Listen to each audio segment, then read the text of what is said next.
우리 성도님들은 어떤 것을 계획하고 계획한 대로 이루어진 경험들을 해본 적이 있으십니까?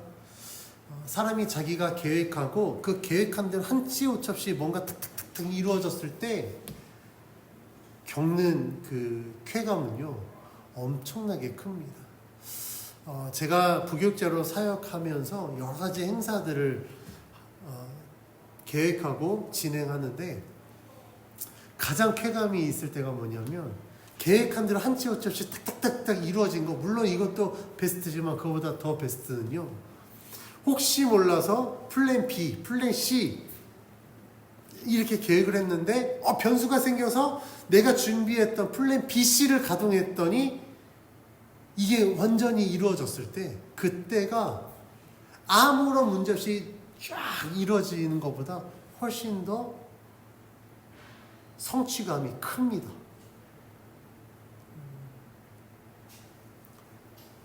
그렇게 할 수 있었던 것은 변수까지도 감안을 하고 플랜 B, C를 준비했기 때문에 그 일들이 가능합니다. 그런데 매번 이렇게 완전한 계획으로 완전한 것을 이룰 수 없어요. 왜냐하면 우리가 사는 환경은요 너무나도 많은 변수들이 작용하기 때문에 그렇습니다. 그런데 하나님 편에서는요 오차라는 게 존재하지 않습니다. 왜냐하면 하나님은 실수하지 않는 하나님이시기 때문입니다. 오늘 말씀에서 하나님이 다윗을 통하여서 일하시는 것들을 우리가 함께 살펴볼 텐데, 다윗이 지난주에 하나님 앞에 물어봤죠. 내가 아말렉을 쫓아가면 쫓을 수 있겠습니까? 라고 물어봤을 때 하나님이 그에게 대답했습니다. 쫓을 수 있고 네가 모든 것을 다시 되찾을 것이다. 하나님의 말씀을 들은 다윗은요 하나님의 말씀에 힘입어 아말렉을 쫓아갑니다. 자신을 따르는 자들 600명을 데리고 아말렉을 쫓아갑니다. 그런데 부솔신에 이르렀을 때 다윗은 전혀 생각지 못한 난관에 부딪힙니다. 그것은 무엇이냐면 200명이 피곤하여 도저히 가지 못하는 거예요. 우리가 읽은 말씀에서는 피곤하여라고 기록되어 있지만, 그러니까 그들이 이제 더 이상 갈 수 없는 상태에 이르렀다라고 생각하시면 될 것 같습니다. 600명 중에 200명, 3분의 1에 해당하는 병력입니다. 이게 왜 난관이냐면 사실 600명을 데리고 가도 아말렉을 상대하기 버거운 숫자예요. 아말렉은 훨씬 더 숫자가 많거든요. 그런데 600명도 사실 부족한 숫자인데 거기에서 3분의 1이 지금 떨어져 나가게 생긴 겁니다. 그런데요, 다윗은요 이 상황에서 고민하지 않습니다. 다윗은요 그래? 그러면 200명은 놔두고 나머지 400명 우리가 같이 가자라고 이야기해요. 제가 어려운 문제라고 이야기했지만 본문의 내용을 보면 이것은 다윗에게는 어려운 문제가 아니었던 것 같아요. 그러니까 난관이 아니었던 것 같습니다. 왜냐하면 다윗이요 고민하지 않았거든요. 200명이 도저히 못 가겠습니다라고 했을 때 다윗은 굉장히 과감하게 그래 그럼 너네들은 여기 남아있고 나머지는 나를 따르라 라고 갑니다. 다윗이 과감하게 결단할 수 있었던 이유 무엇일까요?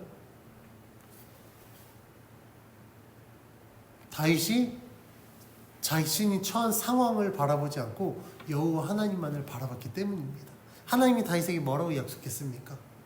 몇 명을 데리고 가서 어떻게 전투해라가 아니었었어요. 하나님이 말씀하신 것, 내가 따라가면 따라잡을 것일 뿐만 아니라 도로 되찾을 것이다. 그러면 다윗이 데리고 간 병력이 600명이든 400명이든 심지어 100명이 되었든지 간에 다윗에게는 그게 크게 상관이 없었습니다. 왜냐하면 하나님이 약속하셨기 때문이에요. 도로 되찾을 것이다라고 하나님이 약속하셨기 때문에 하나님만 바라봤더니 지금 이 처한 상황들이 문제가 되지 않았던 겁니다. 어려움이 되지 않았던 거예요. 이런 다윗의 모습은요, 사실 이전의 다윗의 모습과 굉장히 대비돼요. 다윗이 이전에 어땠습니까? 굉장히 요동했잖아요. 막 사울이 쫓아갈 때 그걸 두려워해서 막 도망하고 막 꼼수 부리고, 그래서 블레셋 왔는데 아기스한테 찍히지 않으려고 막 아말렉을 쳐서 마치 유다 남방 지역 사람들 쳐서 한 것처럼 그렇게 했고, 그것 때문에 지금 이 어려움을 겪고 있는 거였거든요. 그런데 오늘 본문에서는요, 막 그 자신이 처한 상황 때문에 두려워하고 겁이 많아서 꼼수 부리고 이런 다윗의 모습은 전혀 보이지 않아요. 담대하게 하나님만을 바라보고 하나님의 뜻대로 행하는 이 다윗의 모습만 보입니다. 왜 그랬을까? 다윗이요, 그렇게 하는 가운데서도 다윗은 계속해서 하나님이 자신과 함께 한다라는 것을 경험했습니다. 그걸 하나님이 말씀하고 계시잖아요. 다윗이 하나님께 여쭤봤을 때 하나님은 응답해 주셨고, 그런 경험들이 쌓이고 쌓이면서 다윗은 하나님을 의지하게 된 겁니다. 내가 판단하고 내가 계획할 것이 아니라 하나님께 맡겨야겠다.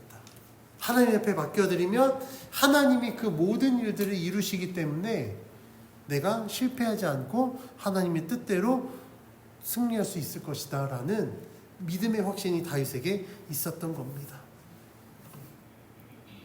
다윗처럼 우리가 하나님을 이렇게 의지하면요, 우리에게도 담대함이 생깁니다. 하나님이 나에게 말씀하신 대로 반드시 이루실 것이다 라는 믿음의 확신을 가지고 하나님 앞에 맡겨드리면요, 하나님은 우리의 믿음대로 역사하십니다. 내가 맡겨드렸는데 하나님이 안 이루시던데요? 둘 중에 하나예요. 하나님의 뜻이 아니던가, 아니면 나는 다 맡겨드렸다고 생각했는데 하나님 보셨을 때는 그게 아니었던 겁니다.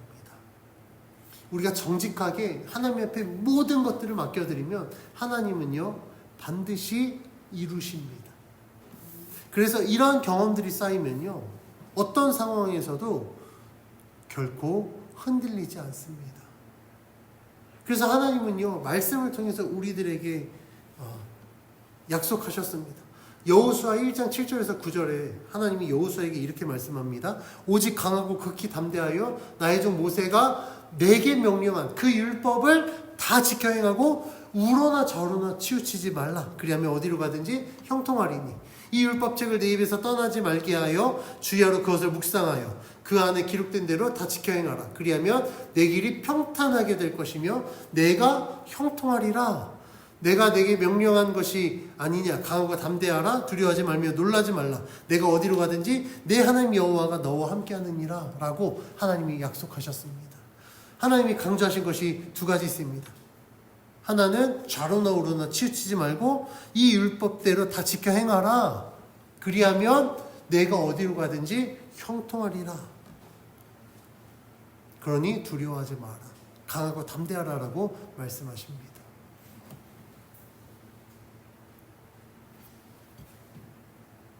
이 말씀은 여호수아가 모세 다음으로 지도자가 되고 이제 가나안을 정복하러 가야 되는데 두려움이 있었겠죠. 염려도 있었겠죠. 그때 하나님이 주신 말씀입니다. 그러니까 우리도 우리의 삶 속에 내가 하나님 앞에 맡겨드린다라고 하지만 여전히 현실적인 문제들이 보일 거예요. 그 보이는 현실적인 문제들 때문에 우리가 하나님 앞에 선뜻 맡겨드리지 못할 겁니다. 그런데 주님이 우리들에게 말씀하세요. 너가 정직하게 말씀대로만 행하면 내가 너와 함께 할 거야. 내가 너와 함께 할 테니까 너는 두려워하지 말고 강하고 담대 좌로나 우로나 치우치지 말아라. 그러면 내가 너와 함께 하기 때문에 너는 어디를 가든지 형통할 것이다 라고 주님이 우리들에게 약속하고 있는 겁니다. 저는 하나님의 이 말씀을 신뢰합니다.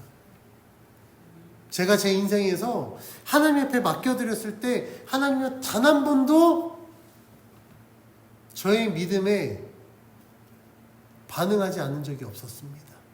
제가 믿는 것 이상으로 하나님이 역사하셨습니다.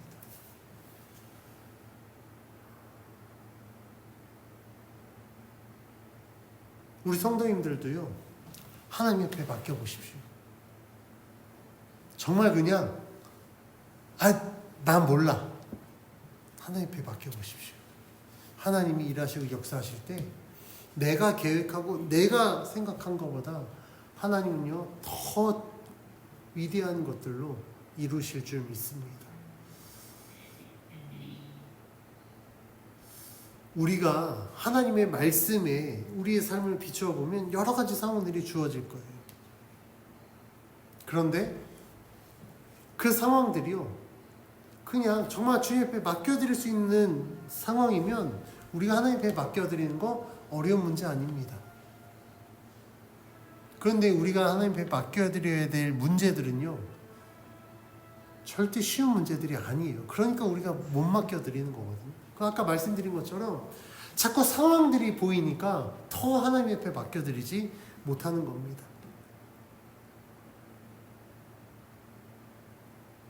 그런데 하나님이 여호수아 1장 7절에서 9절에 말씀하신 대로 우리가 오직 여호와만을 바라보고 주의 말씀대로 행하고 좌로나 우로나 치우치지 않으면 우리가 걷는 그 길을 하나님이 평탄하게 하실 것이고 우리의 삶을 하나님이 형통하게 될 것이다라고 약속해 주셨습니다.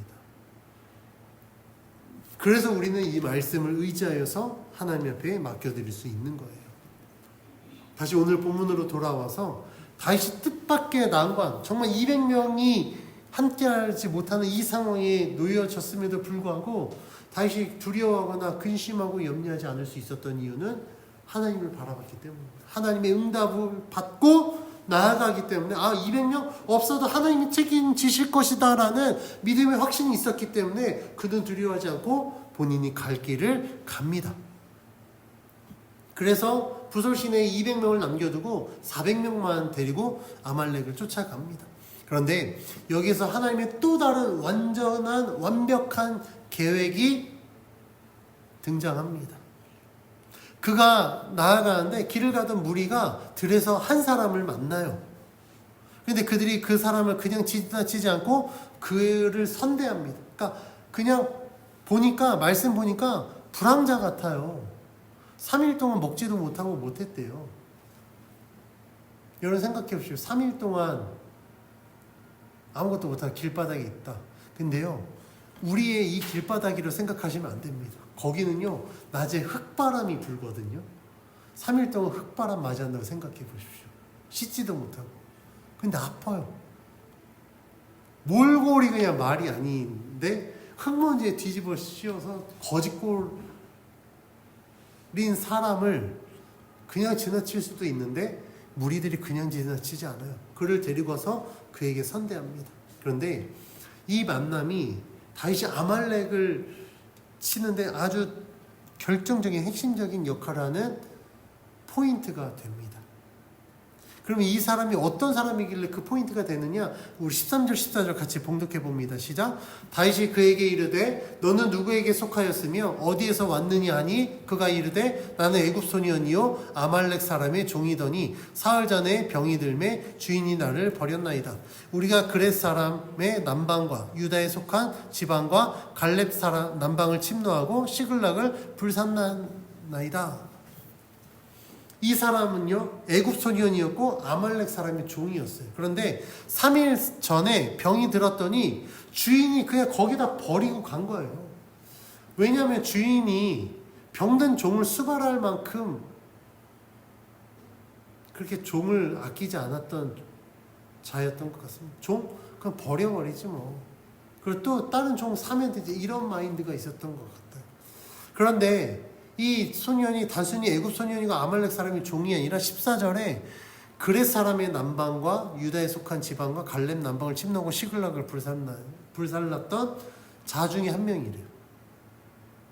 그러면 지금 어떤 사람입니까? 다윗의 가족들 그 모든 것들을 빼앗았던 그 자리에 있었던 자라는 거예요. 그 모든 일을 행했던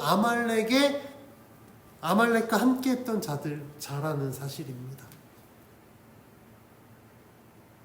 그런데 이 아말렉의 단순한 종이 아니었던 거예요. 지금 다윗에게 굉장히 중요한 단서를 제공할 수 있는 결정적인 증인이었던 겁니다.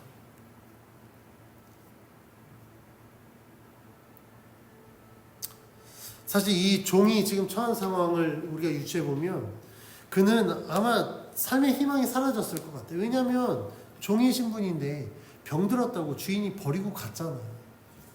광야에서 누구를 또 만날 수 있을지 미지수거든요.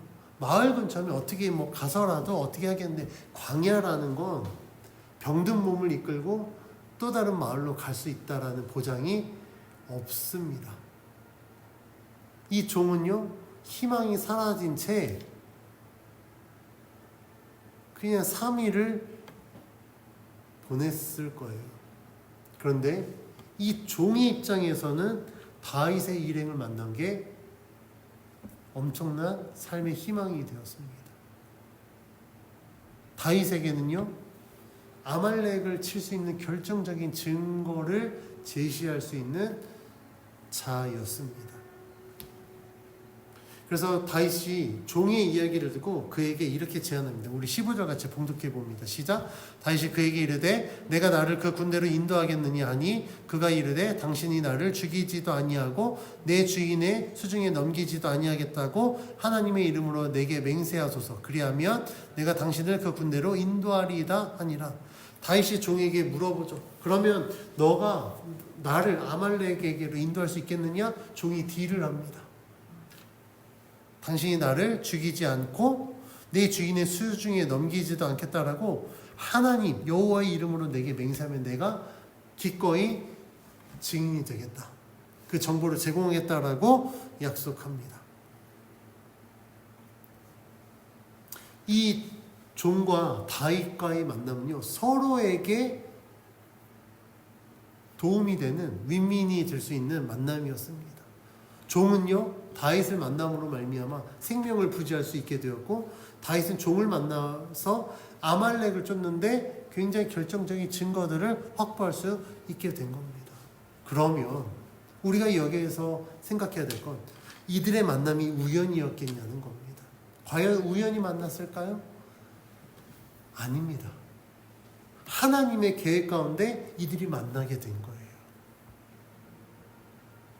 왜냐하면 하나님이 다윗에게 말씀하셨잖아요. 다윗이 주님 내가 아말렉을 쫓아가면 따라잡을 수 있겠습니까? 라고 했을 때 하나님이 뭐라고 말씀하셨습니까? 따라잡을 것이다. 그리고 모든 것 다시 되찾을 것이다 라고 약속하셨잖아요.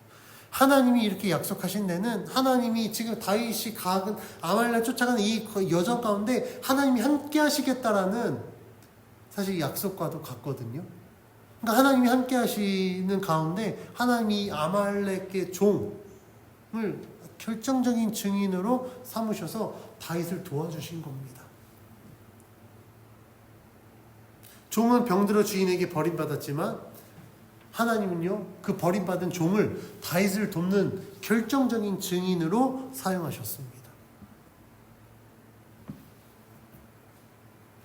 이것은요, 세상에서는 버림받았을지라도 하나님 앞에서는요, 결정적인 역할로 쓰임받을 수 있다는 걸 성경이 말하고 있는 거예요. 그러니까 세상에서 하찮은 존재라고 할지 몰라도 하나님 앞에서는요, 가장 존귀하게 쓰임받을 수 있다는 것을 성경이 말씀하고 있는 겁니다. 그래서 우리는요, 그 누구도 그 어떤 존재도 하찮게 여기면 안 됩니다. 왜냐하면 하나님 앞에서 다 존귀한 자들이기 때문입니다.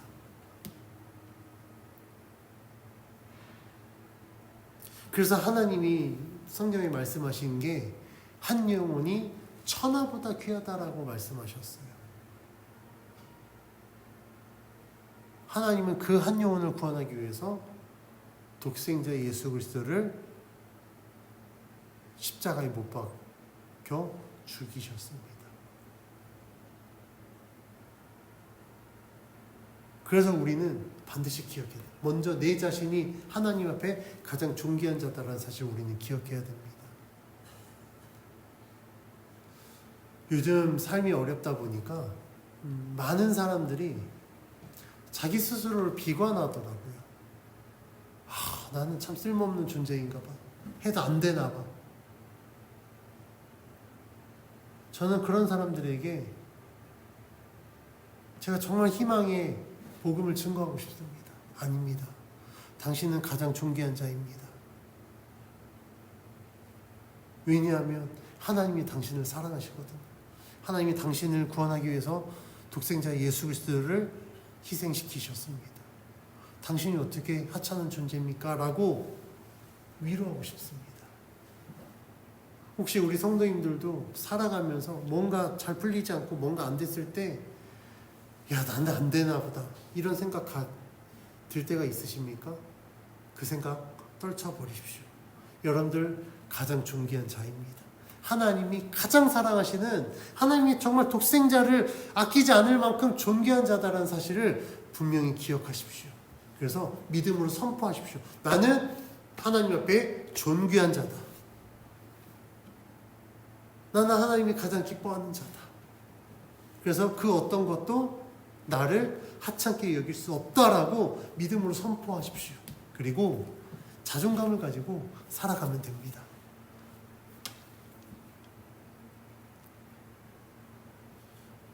말씀에 그 주인은 병든 종을 하찮은 존재로 여기다 버리고 갔지만 하나님은요, 이 종을 존귀한 자로 여기셔서 다윗을 돕는 자로 사용하셨고, 하나님이 다윗에게 말씀하신 그 일들이 이루어지는데 굉장히 결정적인 역할을 하게 하셨습니다. 그래서 하나님이 말씀하신 대로 지금 역사하고 있는 거예요. 다윗에게 약속하신 대로 다시 아말렉을 쫓아갈 수 있도록 애굽 소년 아말렉 사람의 종을 만나게 하셨고, 그를 통해서 아말렉에 대한 모든 정보를 받게 하셨습니다. 그 결정적인 단서를 통하여서 다윗은 부솔신에 200명이 남아서 400명이라는 열세에 놓여져 있지만 굉장히 중요한 정보를 가지고 가기 때문에 아말렉을 충분히 칠 수 있게 됩니다. 그래서 종에게 이 중요한 정보를 얻은 다윗은요, 아말렉을 쫓아갑니다. 종이 다윗을 인도하여 내려갔을 때 아말렉 사람들은 온 땅에 편만하여 블레셋 사람들이 이 땅과 유다 땅에 약탈한 것을 기뻐하고 먹고 마시며 춤을 춥니다. 이들이 왜 그러냐면 이들은 다윗이 시글락으로 돌아온 걸 몰라요. 지금 아기스와 함께 지금 전장에 나간 줄만 알고, 야, 우리가 이겼어, 다윗에게 철저하게 복수했어, 다윗이 오려면 아직 멀었어, 그 생각 때문에 와서 그냥 자기네들끼리 그냥 잔치를 벌이고 무장해제가 돼버린 겁니다.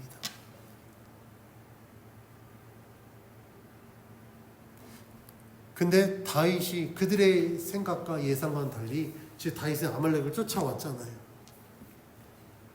그래서 그들을 공격합니다. 그리고 하나님 말씀하신 대로 모든 것을 되찾습니다. 그 내용이 17절에서 19절까지 기록되어 있는데 우리 17절에서 19절 같이 봉독해 봅니다. 시작. 다윗이 새벽부터 이튿날 저물 때까지 그들을 치매 낙타를 타고 도망한 소년 400명 외에는 피한 사람이 없었더라.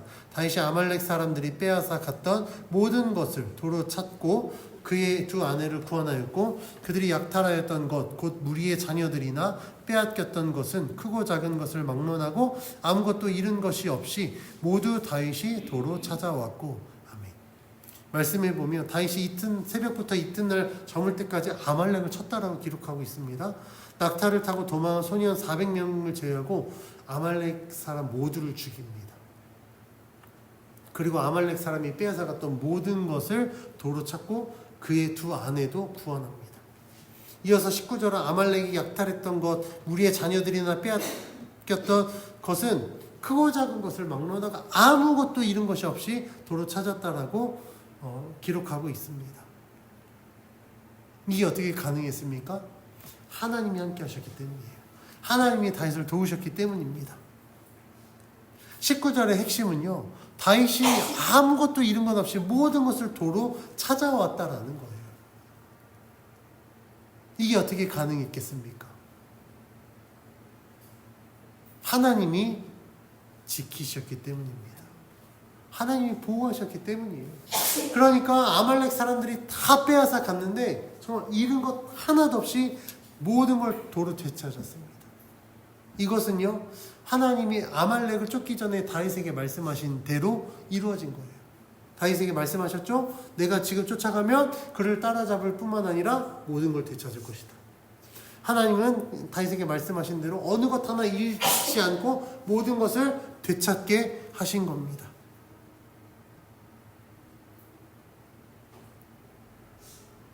여기서 주목해야 될 또 다른 사실은요, 다윗이 아말렉을 쳤을 때 사적인 욕심을 드러내지 않았다는 점입니다.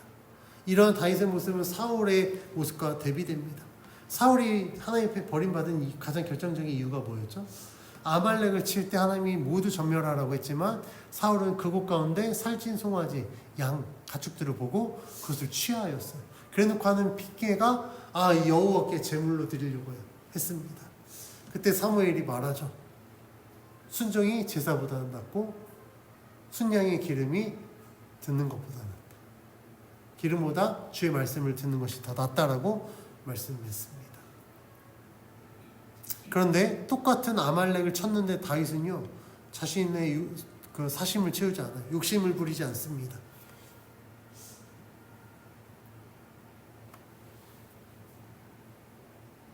그리고 아말렉을 전멸시킵니다.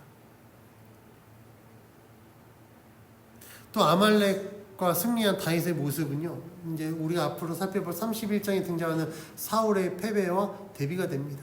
하나님이 함께 하시는 다윗은요, 하나님 말씀하신 대로 아말렉을 무찌릅니다. 모든 것을 되찾습니다. 그리고 점차 이스라엘의 왕의 모습을 갖춰갑니다. 근데 사울은 어떻습니까? 아말렉으로부터 취하였던 그 전리품을 자신이 욕심으로 취한 결과 왕위에서 쫓겨날 뿐만 아니라 31장에서 이제 사울은 죽임을 당하게 됩니다. 이로써 성경은 왜 하나님이 함께하는 삶을 살아야 되는지 우리에게 말씀하고 있어요. 하나님이 함께하는 다윗은 형통합니다. 근데 하나님이 버리신 사울은요, 비참한 죽음을 맞이하게 돼요.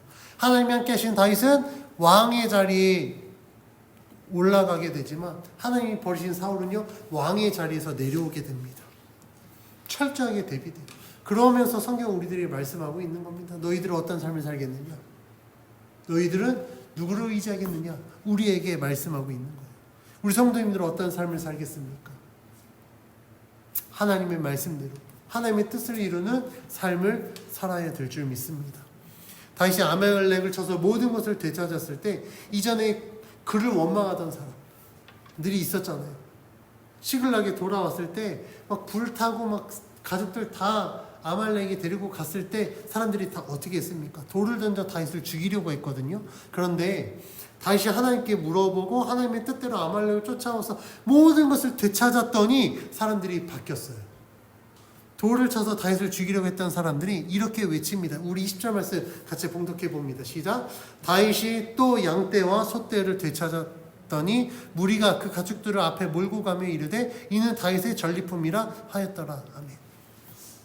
사람들이요, 모든 걸 되찾았던 이 모든 것이 다윗의 전리품이다라고 고백해요. 이 모든 게 다윗의 것이 아니었잖아요. 자신들 것이었거든요. 그런데 다윗의 전리품이다라고 이야기한 건 모든 공을 다윗에게 돌린 겁니다. 블레셋을 다윗이 죽이고 돌아왔을 때 백성들이 외쳤죠. 사울은 천천히, 다윗은 만만히로다. 그때 다윗을 인정했던 것처럼 이 다윗의 전리품이라고 외치는 건 모든 이 공을 다윗에게로 돌리고 다윗을 높인 겁니다.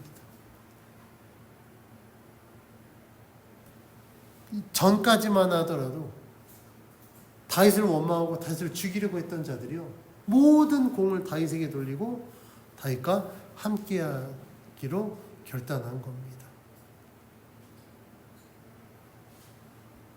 그리고 이 전리품을 가지고 돌아오게 됩니다.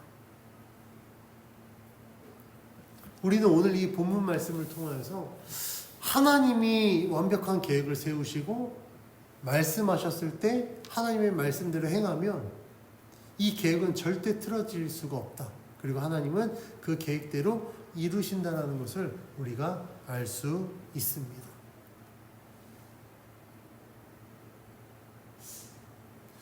그런 하나님의 역사심을 알고 믿었기 때문에 다윗은요, 난관에 부딪혀도 실망하지 않았어요. 난관에 부딪혀도 하나님을 신뢰했습니다.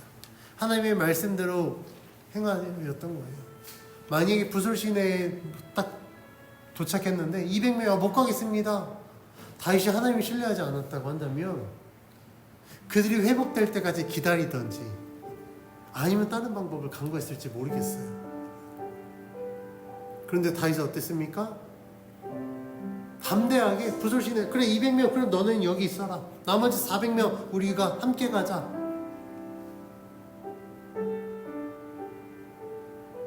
그 과정 가운데 하나님은 주인에게 버림받은 종을 만나게 하셨고 그를 통해서 결정적인 아말렉에 대한 정보를 얻게 됩니다. 그리고 아말렉이 막 자신들의 그 영광에 취해서 무장 해제가 되어져 있을 때 다윗이 그들을 쳐서 하나님이 말씀하신 대로 잃은 모든 것들을 단 하나도 빠짐없이 다 도로 되찾게 되었습니다. 하나님의 완전한 계획 가운데 다윗이 믿어드렸더니 하나님은 그 믿음대로 역사하셔서 완전하게 이루신 거예요. 이게 그리스도인의 삶 가운데 주어지는 삶의 공식입니다. 하나님은 우리들의 삶 속에 완전한 계획을 세우셨거든요. 그 계획들을 이루어가고 계십니다. 그 완전한 계획이 정말 완전한 계획이 되려면 우리가 믿어드려야 돼요. 그리고 우리가 순종해야 됩니다. 그래야만 하나님이 우리들의 믿음과 그 순종을 통하여서 하나님의 계획을 이루실 수가 있습니다.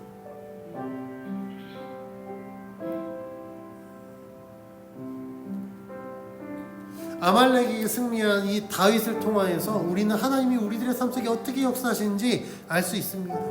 하나님은 계속해서 지금도 우리들의 삶 가운데 가장 완벽한 계획을 세우고 이루어 가십니다. 그래서 우리는 하나님의 이 말씀대로 행하고 하나님의 계획하심을 신뢰한다면 우리는 절대 실패하지 않습니다. 하나님은 전지전능하십니다. 약속하신 것을 이루시는 신실하신 하나님이십니다. 그래서 내가 하나님을 믿어드리면 하나님이 우리에게 말씀하신 대로 이루시고 우리에게 약속하신 대로 역사하실 것입니다. 하나님이 이루시는 삶이 어떻게 실패할 수 있겠습니까? 만약에 우리가 삶 속에 실패한다면 그것은 하나님의 능력이 부족해서가 아니라 우리들이 온전히 믿어드리지 못했기 때문입니다.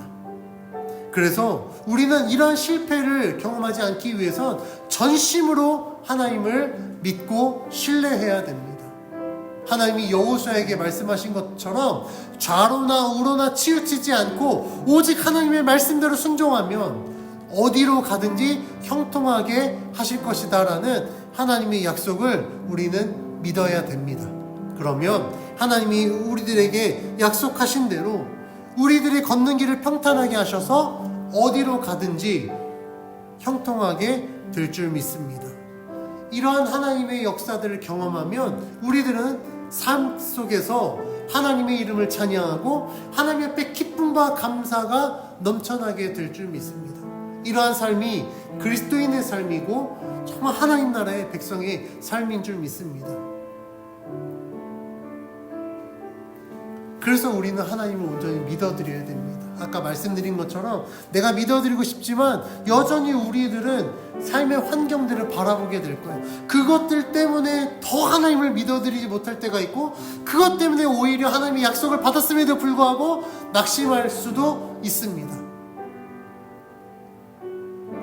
그럴 때마다 하나님 앞에 기도하십시오. 하나님, 나의 연약함을 주님 아시지 않습니까? 나를 붙들어 주십시오. 내가 이 모든 연약함을 극복하겠습니다. 이겨내겠습니다. 주님이 나와 함께 하셔서 내가 하나님 앞에 온전함으로 영혼 돌리는 믿음의 삶을 살겠습니다. 그렇게 믿음으로 고백하며 하나님 앞에 영혼 돌리는 삶을 살아가는 저와 여러분이 되길 주의 이름으로 간절히 축원합니다.